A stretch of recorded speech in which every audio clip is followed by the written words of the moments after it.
Ingkang badhe kula tangkretaken Gus, menika mengenai kenyataan di lingkungan di Madiun, ya, khususipun sekitar kawula, menika kebanyakan masih banyak sekali seseorang yang ketakutan pada suatu tempat yang dianggap itu keramat utawi wingit ngaten. Pramila perkawis menika untuk mengurangi ketakutan-ketakutan menika mangke kawula nyuwun penjelasanipun. Terus ingkang nomor kalih inggih menika kawula sebagai tiyang Jawi saking mbah-mbah tiyang sepuh kala rumiyin dalem menika nate kepireng ingkang dipun wastani wastanan tebih tanpa wangenan, celak tanpa senggolan. Pramila menika saking tiyang sepuh kala rumiyin, pramila kawula nyuwun keterangan saking Bapak Yai. Cekas manten matur nuwun. Wassalamualaikum warahmatullahi wabarakatuh. Waalaikumsalam warahmatullahi wabarakatuh. Assalamualaikum warahmatullahi wabarakatuh. Para pemirsa yang dirahmati Allah Subhanahu wa taala, pada kesempatan kali ini kami akan menyajikan sebuah tausiah dari Kiai Haji Mukhlason Rosyid atau Kuson dari Mojokerto. Semoga apa yang disampaikan oleh beliau bisa memberi manfaat bagi kita dan bisa menjadi pencerah perjalanan kita hidup di dunia dan di akhirat kelak. Semoga Kiai Haji Mukhlason Rosyid senantiasa diberikan kesehatan oleh Allah Subhanahu wa taala dan diberikan umur yang panjang sehingga dapat selalu membimbing kita ke jalan Allah Subhanahu wa taala. Amin ya rabbal alamin. Petilasan-petilasan yang dikeramatkan oleh kaum setempat. Bahkan kadang-kadang kalau kita punya hajat, jikalau tidak memberikan sesajen, biasanya kadang-kadang ada saja halangan gitu. Bapak Ibu, ingat, nafsu itu lebih alim daripada kita. Nafsu itu lebih halus daripada halusnya air, lebih lembut daripada angin. Ingat, sebetulnya itu adalah alladzi yuwaswisu fi sudurin nas, bisikan nafsu yang menakut-nakuti terhadap kita. Lah, nafsu membisiki kita minal jin natiwan wanas, lewat jin. Akhirnya ya ada kejadian, akhirnya kita hajatnya gagal, ada huru hara. Yakinnya kita pada yang dikeramatkan. Itulah makhluk toh. Dan itu tidak hanya di daerah jenengan Pak Bu, juga terjadi di daerah-daerah yang lain. Masih banyak di antara kaum itu yang memuja-muja di situ. Dengan adanya tendensi masing-masing dalam diri kaum, kadang-kadang malah dijaluki nom. Biasa. Lah, bagaimana kita tidak ada rasa takut? Kembali lagi pada iman yang benar. Jangan pernah ada iman terhadap makhluk, sebab makhluk itu malakum dzarraw wala naf'an. Tidak bisa memberikan manfaat atau mudarat terhadap dirimu.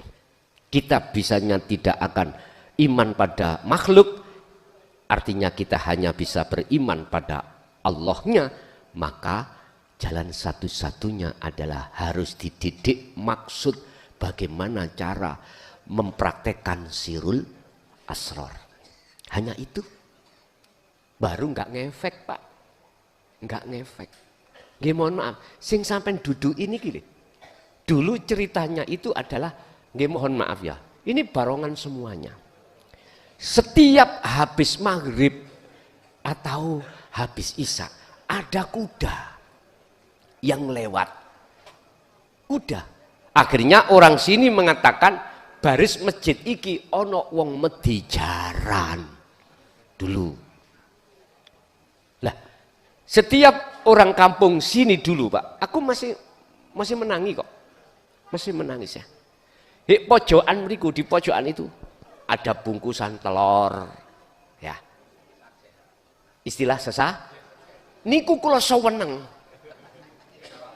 Mesti abah itu kalau ada orang mau punya hajat meletakkan itu, son juga son digoreng.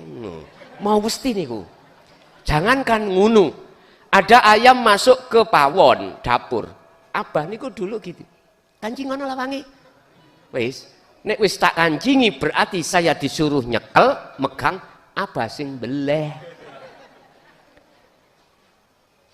Itu ayamnya siapa? Ayamnya mak. Kali ayamnya Mbak Yu, niki biyen Mbak Yu. Ngoten niku nek pun dimasak-masak. Kula niki tukang masak di Slubuk. Kula niki rokan cilikan niku.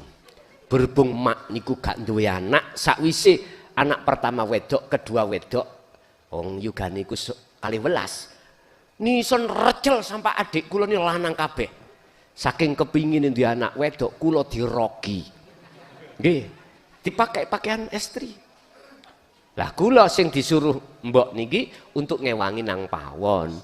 Jadi kula nek ana pitik mlebu nang ngone pawon, mesti tak dudono abah, "Bah, ana pitik." Ya wis nang kancingen. Masalah tidak pernah makan ayam jikalau tidak ada ayam masuk dapur. Wis itu. Udah habis itu mak nggih muring-muring. Ngoten niku nggih dibilangin. Niki Mbak Yu kula yang nomor 2 namanya Halimah. Mah, pitikmu tak beleh, iki lho wis mateng. Lho enak toh? Wis mateng baru diwenehki ngoten. Mbok nggih ngoten, masalah sing masak kula. Adik-adikku kesenengan, gak melok soro, melok mangan. Ndah, ngoten. Bon. Jadi apa pertanyaannya, Mang? Belakang. Oh, angker, ya angker. Jadi di sini dulu angker, Pak. Enggak ada yang berani habis maghrib atau apalagi isak lewat sini, enggak ada yang berani. Sekarang jarane digawa rosid iki kok. Jadi mesti, Pak. Jadi nggih terdengar suara kelinding-kelinding terdengar. Jadi setiap. Nah, ini kan makhluk mengridu terhadap kita nafsu lewat jin untuk beriman. Minan nas, saiki manusia. Nafsu membisiki kita lewat manusia. Mohon maaf. Jawabannya ada di surat Ibrahim ayat 3 tadi. Lewat manusia sampai didoktrin untuk beriman kepada selain. Ya udah, jawaban sendiri. Itu ilmu sing menyeret Anda kemana? Ilmu apa? Dikongkon percaya, dikongkon beriman yang melakukan si A, si B, si C. Sing alim si A, si B, si C. Ya udah. Ini minan nas dari manusia. Sehingga jenengan dipaksa untuk tunduk terhadap si A tadi. Kalau sudah tunduk, maka jenengan imannya, pujaannya, penyembahannya terhadap makhluk. Nah ini. Nah bagaimana caranya aku melepaskan itu semuanya? Sirul asror.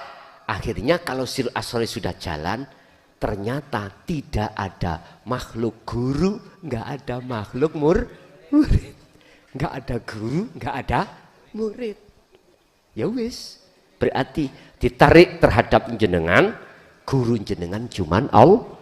Berarti pujian sampean ya bener, penyembahan sampean bener terhadap guru panjenengan. Inilah sing diistilahno di dalam ilmu sejati. Anda kalau sudah ketemu guru sejati, berarti Anda sudah wusul. Yaitu guru sejati Allah Subhanahu wa ta'ala. Satu. Nomor 2, wejangane para rama laksana urip adoh tanpa wates, idek tanpa senggol. Iku maksudnya ya apa? Ya urip iki lho bos iki lho. Adoh tanpa wates artinya tidak mengenal di sini di sana, ya juga ahad. Saiki di Amerika iku ya Allah, di Ameriki ya Allah sama. Terus idek tanpa senggolan, karena sing disenggol wis gak ono, keakuan diri makhluk dalam dirimu sudah tiada. Inilah yang disebut hakul mubin, nyata, jengleh bahasa surat Al-Ikhlas. Inilah yang dimaksud ahad. Pun ada lagi.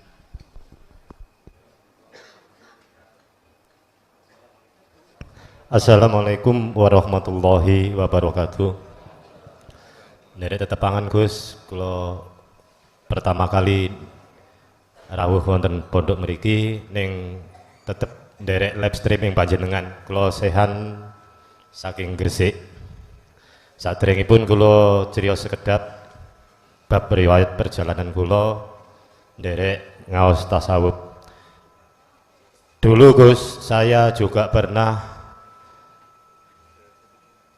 mencari ilmu juga guru. Saya itu saya kepingin mencari ilmu sejati ning ilmu, guru sejati ning guru sing iso nyelametne aku ning alam akhirat. Itu Gus. Dan saya pernah ketemu juga diajari waktu saya nyetel streaming Gus Mukhlason, golek ono galie kangkung teracake kuntul mabur susui angin. Di situ pernah saya dikasih sanepan sama guru dan saya jalani juga. Kamu besok kalau di jalan ini uripmu bakal soro. Ternyata benar Gus. Setelah saya membuktikan itu berangsur-angsur, saya ujian itu saya alami. Mulai dari stroke, sakit-sakitan hingga perekonomian saya morat-marit. Alhamdulillah dzikir itu sudah diberikan Gus. Tapi yang saya belum paham, saya tanyakan waktu itu saya juga dituntun untuk melihat matahari, melihat bayangan, juga saya itu bermimpi di malam hari. Suatu mimpi itu saya mencari, ketemu sama seorang ulama. Kamu cari apa? Saya mencari ilmu sejati ning ilmu, guru sejati ning ilmu. Sampai itu perjalanan tingkat 7 Gus. Tingkat 2 saya nggak terima, tingkat ketiga nggak terima, sampai tingkat 7 baru saya ketemu yang menyerupai seseorang. Saya ditanya, kamu mencari apa? Saya mencari ilmu sejati ning ilmu, guru sejati ning ilmu, guru yang bisa menyelamatkan saya ke akhirat besok. Saya itu dikasih kitab Gus, iki pelajarono. Ternyata kitab itu saya buka, nggak ada apa-apanya. Dan saya itu dalam posisi tegese gumantung tanpa centelan, lungguh tanpa pelungguhan. Saya lihat itu gung liwang-liwung, jadi lihat ke bawah itu juga kok nggak ada apa-apa, lihat pandangan itu jauh Gus. Itu yang saya tanyakan, makna apa dari perjalanan itu. Yang kedua, saya berangkat ke sini tadi Bos. Alhamdulillah dituntun sama Allah. Saya ditanya sama istri saya, mau kemana? Saya mau ngaji ke Gus Mukhlason. Lek panjenengan derek monggo, lek mboten napa-napa. Lek jenengan derek kudu ninggalno busana panjenengan. Matur suwun Gus, matur suwun. Wassalamualaikum warahmatullahi wabarakatuh. Waalaikumsalam warahmatullahi wabarakatuh. Memang di bawah tahun 90, di bawah seret, jarang yang mau mengungkap tentang masalah liqo dari versi Al-Quran. Saya ulang, di bawah tahun 90, di bawah seret, sampai zaman baginda Rasul atau sampai zaman Sayyidina Ali, jarang mau mengungkap rahasia di dalam Al-Quranul Karim untuk menemukan Al-Quranul Qadim. Jarang. Sebab di situ nanti ada banyak resiko yang beliau hadapi. Sehingga tentang masalah kelikoan pada Allah itu jarang mau yang mengungkap. Padahal secara hukum Al-Quran atau wahyu Allah secara tertulis di dalam Al-Quranul Karim itu banyak yang menjelaskan tentang bagaimana cara untuk menemukan guru sejati, sejatine guru, ilmu sejati, sejatine ilmu. Dalam kurung kelikoan kepada Allah. Apakah pertanyaannya di situ, apakah saking nggak tahunya mereka tentang hal itu, banyak alasan yang dikemukakan. Yang jelas telinga saya mendengarkan bukan perkaranya itu tidak ada yang mengerti. Yang ku dengarkan jawabannya karena takut fitnah. Justru malah yang banyak beliau sampaikan walaupun dengan bahasa kinayah atau sanepan, itu dari sisi ilmu sejati. Ya. Padahal ilmu sejati itu ringkasan daripada pengambilan apa ayat-ayat di dalam Al-Quran versi tauhid. Mengapa tidak dengan ilmu Al-Quran? Kalau itu mengambilnya Al-Quran. Karena pada saat itu kita itu bukan orang Arab, tapi orang Jawa dengan bahasa Jawa. Yang Kalimantan dengan bahasa Kalimantan, yang Palembang dengan bahasa Palembang, dan lain sebagainya. Sebab Allah mengutus utusannya itu dalam satu kaum, minkum, mesti dari salah satu kaum, bahasa kaum itu sendiri, supaya bisa dipahami oleh kaum. Enggak salah. Walaupun bahasanya bukan bahasa Arab, tapi bahasa Jawa, karena memang itu adalah orang Jawa, Rasul yang diutus Allah berbahasa Jawa. Saat itu memang awal mula Romo-romo mendapatkan wahyu itu belum datangnya hukum syariat seperti syariatnya sekarang.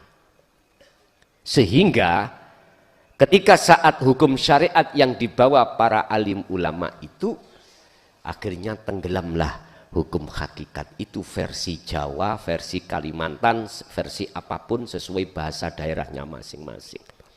Akhirnya bahasanya takut fitnah. Takut fitnah.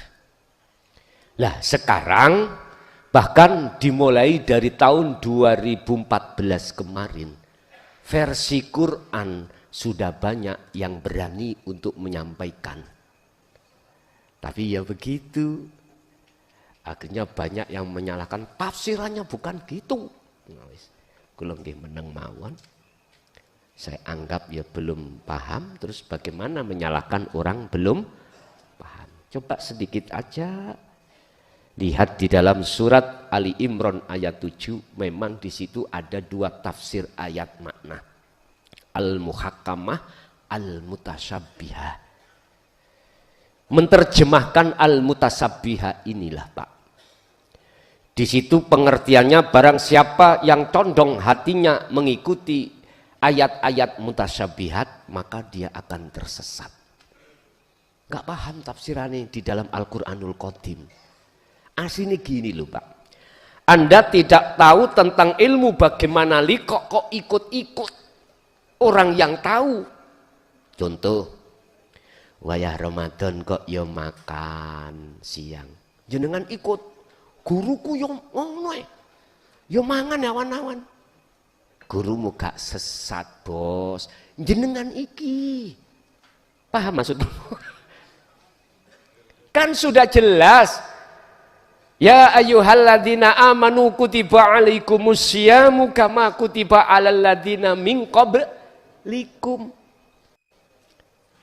Min qablikum. Tidak hanya kita yang diwajibkan, juga orang-orang sebelum kita lah gitu toh. Tapi berhubung guru-guru kita sudah mencapai tingkatan makrifat, kita belum, kok tiru-tiru ngelmunya nggak ada. Ya nggak boleh bos. Belajar ilmu dhisik, terus laku, udah. Gimana di situ? Tinggal kau mengalir. Istilah kalau orang yang sudah makrifat gini Pak. Ini saya kiaskan daun. Ketika daun itu putus dari tangkai kan jatuh, Pak. Di sungai, tinggal sungai iki ngalirnya kemana? Ke arah utara, ke laut. Dia nggak berani untuk melawan arus ke selatan. Dia ikuti terus kemanapun. Makanya di situ para kekasih Allah dihadapkan sikon apapun isinya namung sendika dawuh. Ya sudah. Lah kita yang sebagai daun belum turun, belum putus dari tangkainya, bagaimana bisa dikatakan sampai ke laut? Lawang kita belum putus. Saya dipaham ya? Bapak Ibu, ilmu sejati ini ilmu, tadi sudah saya jelaskan. Di dalam Ikhya, dua ilmu itu ada dua. Ada ilmu yang menyeret dirimu ke dunia, ada ilmu menyeret dirimu ke akhirat. Lah, yang disebut ilmu sejati itu adalah ilmu yang menyeret hatimu ke akhirat. Maksudnya ke akhirat bertemu Allah. Ke dunia hatimu bertemu urusan dunia. Hati ilmani, ada dua ilmu. Itu ilmu sejati. Nah, kita bicara tentang masalah sejati ini, guru sejati. Siapa? Ya Allah itu. Di mana Allah? Dalam dirimu sendiri. Dalam dirimu sendiri. Yang Allah asali bertajali terhadap guru akhirat kita tabi'in. Setelah kita proses mendekat dan mendapatkan wejangan yang koyoe seperti dari makhluk. Padahal itu Allah bertajali di situ. Maka kita dapatkan kefahaman ilmu, langsung laku. Kalau sudah di situ, Anda akan tidak pernah mendewakan atau memuji terhadap makhluknya, tapi guru sampai sejati ini guru ketemu, yaitu Allah Subhanahu. Mesti bahagia dunia dengan bentuk jenengan tidak mudah la khaufun alaihim, dan tidak mudah jenengan takut, walahum yahzanun, tidak mudah jenengan ada rasa khawatir dan gelisah, karena Anda itu istilah daun sudah mengikuti arus. Udah. Akhirnya sampai ke akhiratlah Anda. Ada lagi?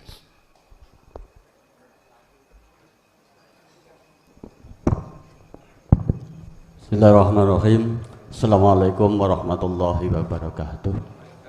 Jadi sebelum kami mohon untuk kesabaran para jemaah, kami ingin menanyakan kepada Yai sedikit untuk menindaklanjuti selesai nanti bulan Ramadan ini, setelah habis hari raya Idul Fitri, apakah masih untuk melanjutkan memberi bimbingan ilmu tasawuf ke luar kota? Karena saya dari Pulau Bali. Luar kota? Ya, saya dari Denpasar, Bali. Baru 3 hari kemarin datang kemari untuk mengikuti acara ini, sekaligus nanti ingin beat. Jadi caranya bagaimana kalau istilahnya untuk melanjutkan pendidikan ilmu tasawuf tersebut? Kami menghubungi siapa? Apa langsung kepada Pak Yai atau ada koordinator? Itu aja yang saya tanyakan. Akhirul kalam, assalamualaikum warahmatullahi wabarakatuh. Waalaikumsalam warahmatullahi wabarakatuh.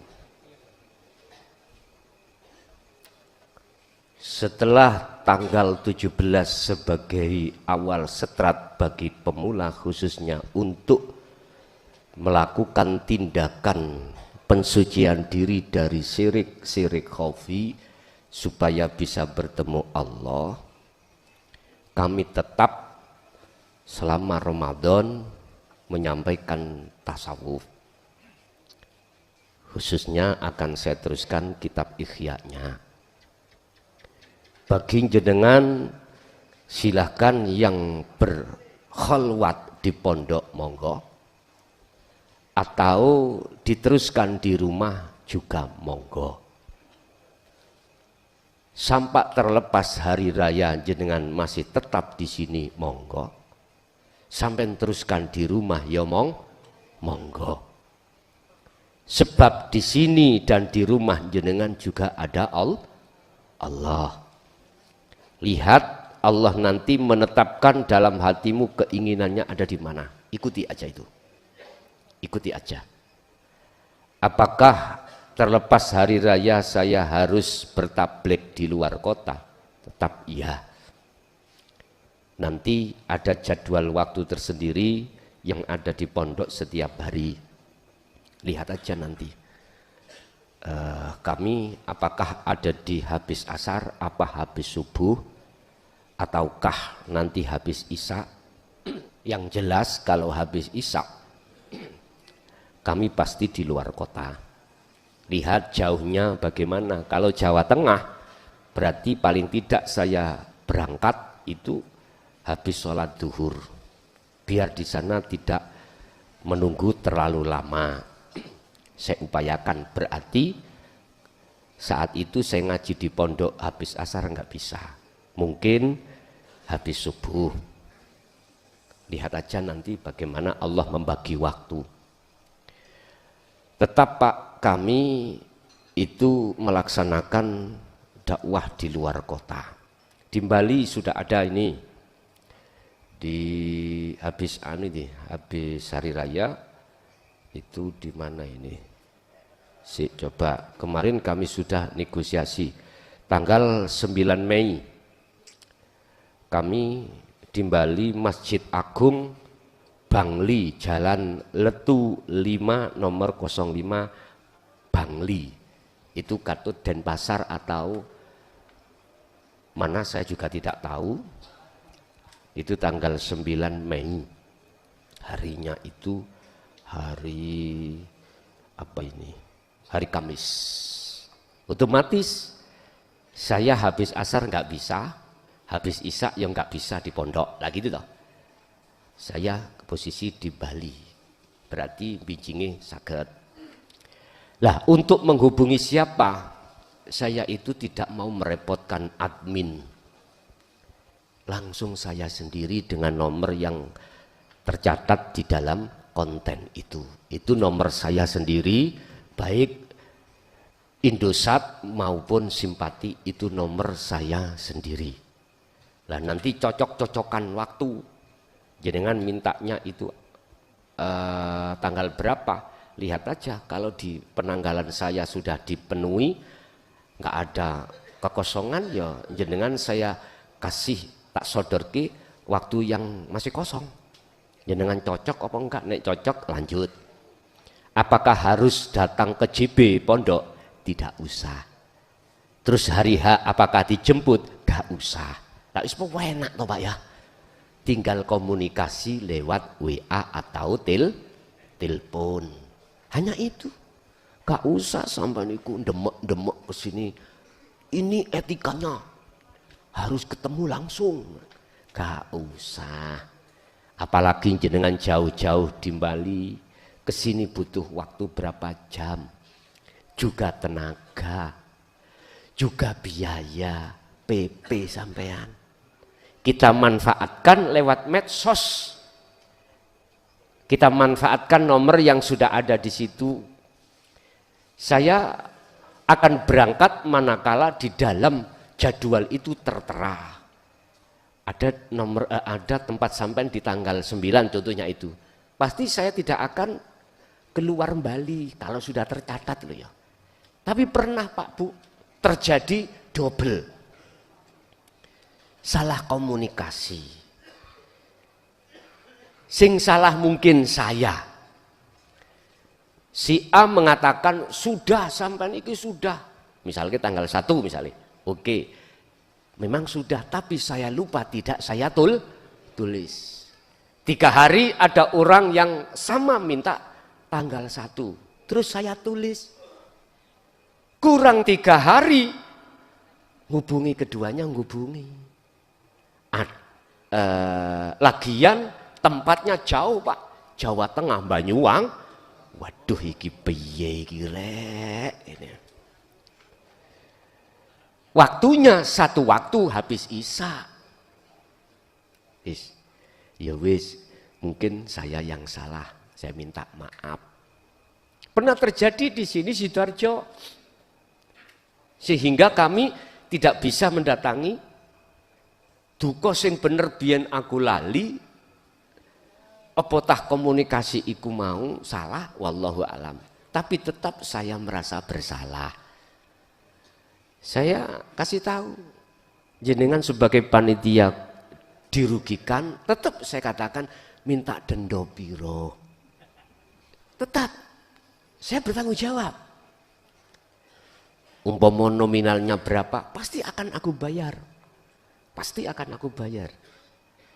Walaupun pada dasarnya bukan saya yang salah, tetap saya mengatakan saya yang salah, konsekuensinya apa. Monggo tetap. Jadi gampang Pak, jenengan pingin menginginkan tabligh ilmu tauhid di daerah sampean, cukup sampean komunikasi dengan saya, bisa lewat telepon, bisa lewat WA. Kalau lewat telepon itu ya susah Pak, jarang saya bisa terima. Karena saya sibuk-sibuk, entah jawab ataukah kesibukan kerja dan lain sebagainya. Sing enak itu WA, walaupun 2 hari baru dibalas. Pasti dibalas. Hanya lewat itu Pak ya. Jadi nanti kita cocokkan waktu. Kalau yes, mudah-mudahan apa yang jenengan minta jadwal waktu, tanggal itu persis saya waktu kosong akan saya sampaikan. Begitu. Nggih. Masih ada? Oke, monggo. Assalamualaikum warahmatullahi wabarakatuh. Perkenalkan Gus, Agak dekat. saya dari Surabaya. Baru pertama kali ini saya bisa mengikuti jamaah Gus di sini. Saya basicnya dari Kejawen Gus. Iya. Terus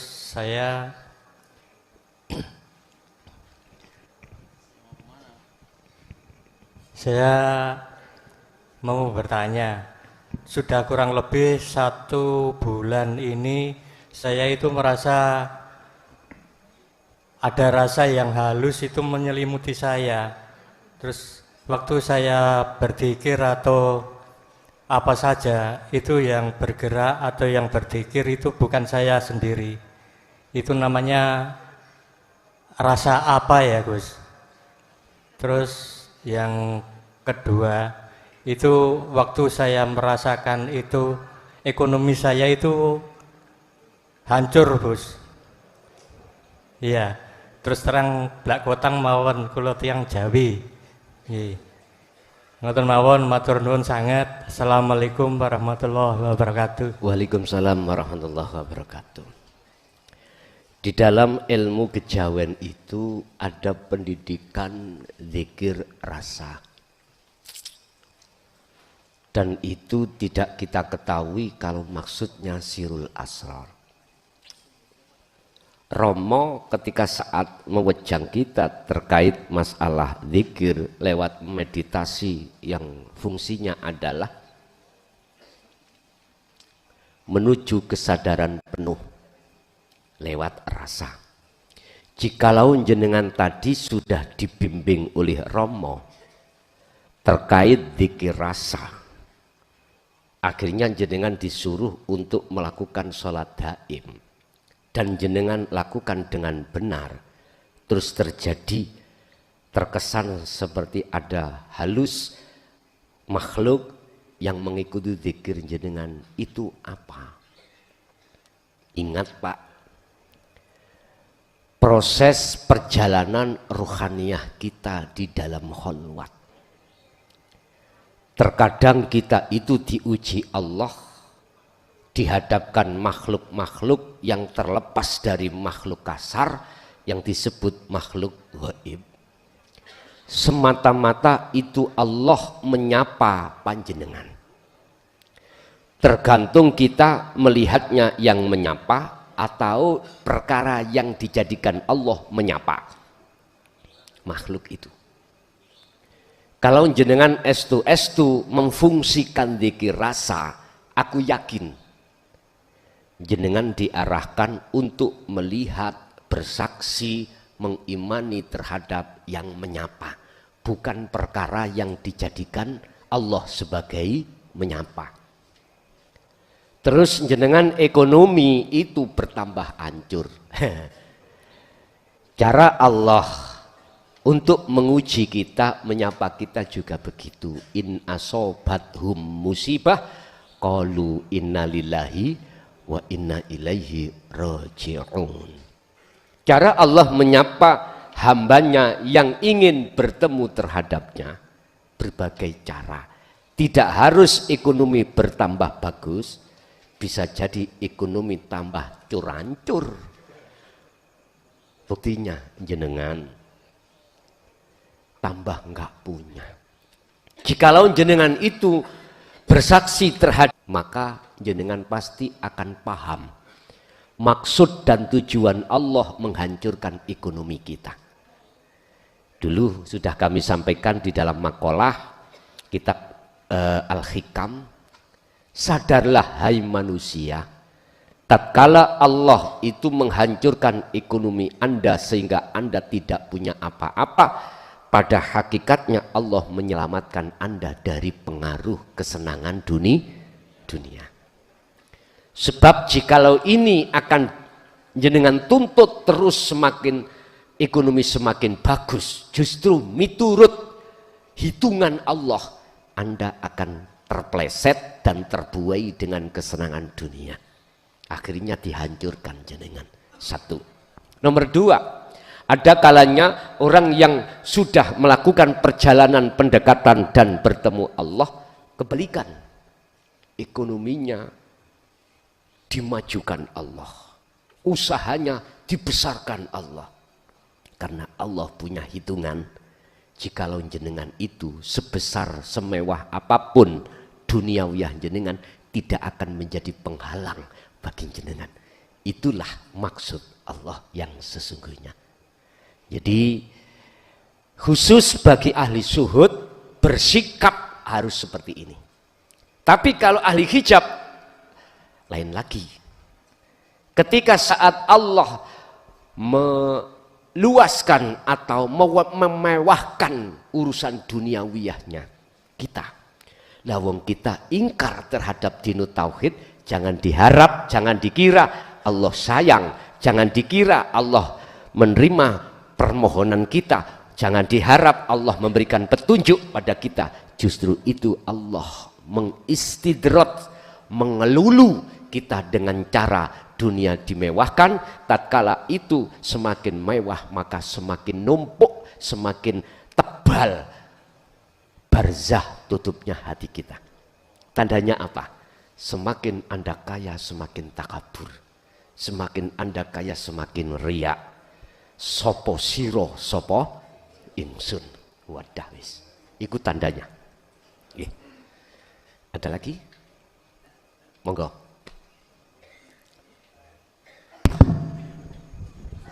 Terima kasih waktu yang diberikan. Bismillahirrahmanirrahim. Assalamualaikum warahmatullahi wabarakatuh.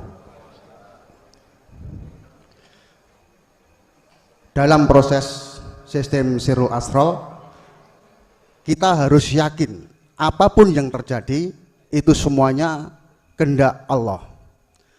Mengingat sesuatu yang terjadi itu sudah kehendak Allah. Nah, ini yang mau saya tanyakan, Gus. Bolehkah kita dalam proses menjalani Sirul Asrar ini kita melakukan meruqyah untuk orang lain yang ketempelan? Cukup itu yang saya tanyakan. Mohon pencerahannya, Gus. Assalamualaikum warahmatullahi wabarakatuh. Waalaikumsalam warahmatullahi wabarakatuh. Apapun yang dihadapkan Allah, apapun, jikalau itu hatimu sudah menyatakan atas kehendak dan irodahnya dan kudratnya Allah, tidak dilarang, alias silahkan.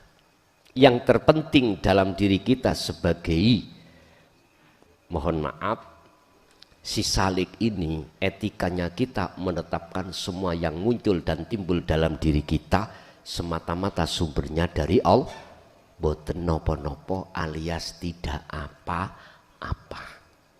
Nggak apa-apa Pak, silakan untuk meruqyah, silakan. Yang terpenting hati jenengan lepas keakuan diri yang meruqyah, otomatis keakuan Allah yang berjalan, boten nopo-nopo alias boleh. Nih, ada lagi? Ibu cukup? Pak E cukup? Nih. Bapak Ibu hadirin jamaah rahimakumullah, itu apa yang Allah berikan beberapa ilmu pengetahuan terkait ilmu tasawuf terhadap kita sebagai modal kita nanti ketika saat berkholwat.